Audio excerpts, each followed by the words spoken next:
Today I did a presentation halfway across the world for a very intelligent group of people that are going to make some changes in their country, and they're certainly making some good changes now. And at the end of the presentation, I offered my email.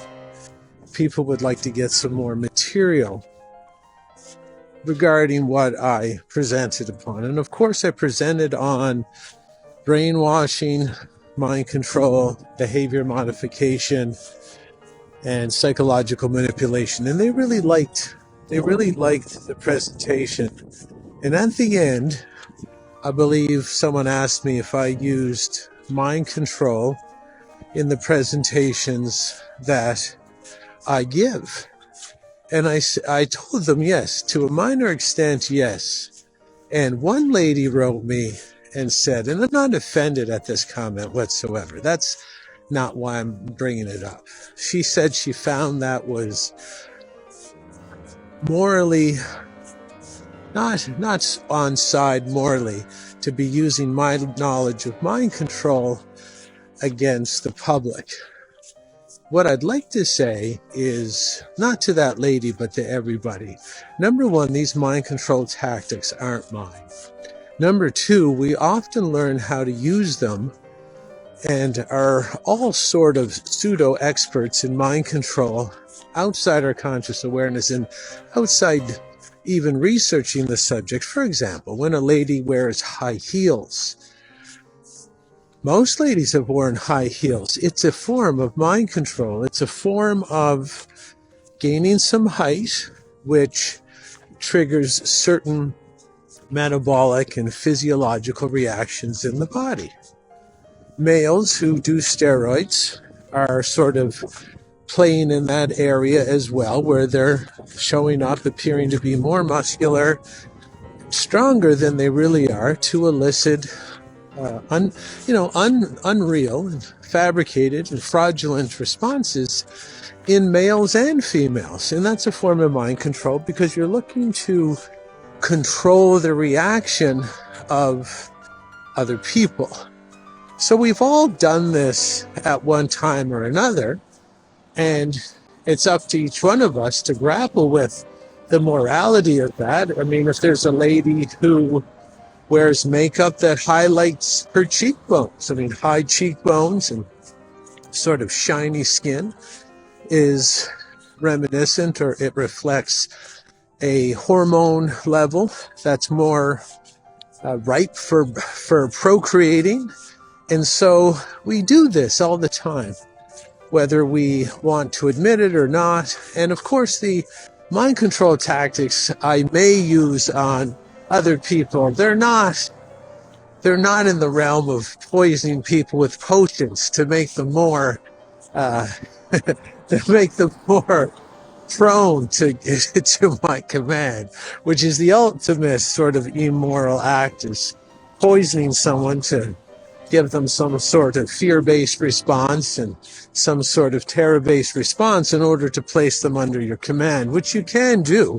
But of course, I don't poison my audiences before I talk to them. But to be honest with you, most people I do talk to, they've already poisoned themselves, usually with coffee.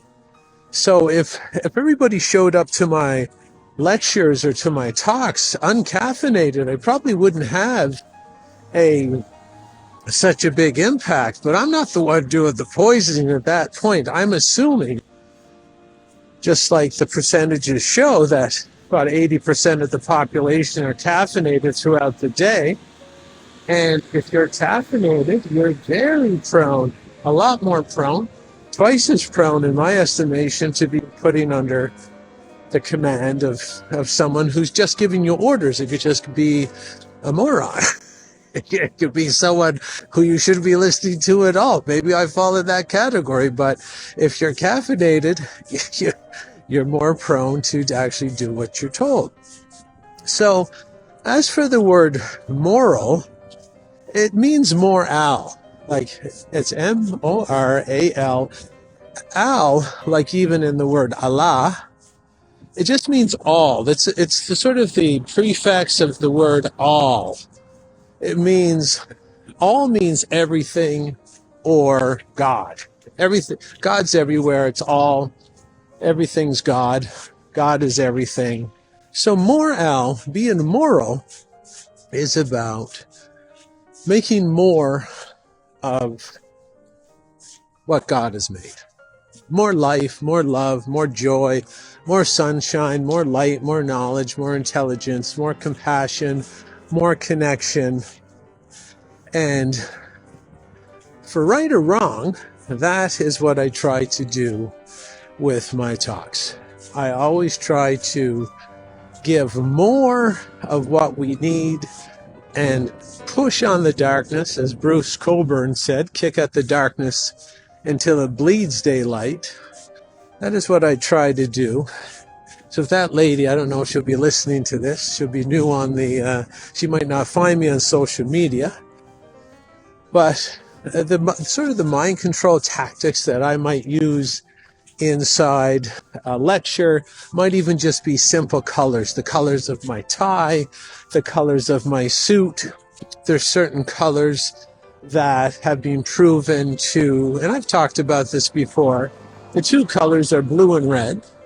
They've been proven again to elicit sort of a response where the person wearing of the blue and red is in authority, and therefore you bend to their lecture or their information a little bit more. I mean, this is why the police sirens are blue and red. I mean, the average person doesn't even think of things like this. But if you watch your politicians, that you will see they wear blue suits and red ties, or blue suits and blue ties. The cops, the cop car sirens are blue and red. And if you even look at like Coca-Cola, it's red, and Pepsi's blue, and Ford is blue, and Chevy is red, and the Montreal Canadiens are red, and the Toronto Maple Leafs are blue. Manchester United is red. Manchester City is blue. This blue and red thing has been going on a long time, just to try and sort of put people in the proper position for whatever's being sold that day. I'm not, the worst sort of manipulation, of course, is poisoning someone, because that really works good on making them weak and making you bend, or being tyrannical with them and being violent with them as well. But I do not do that. So I hope this explains what I do. And I appreciate you listening and educating. And if you need more information like this, you can email me at info@jchristoff.com and get you on my private email list. Teach you some more. This is Jason Christoff signing off. Thanks for listening.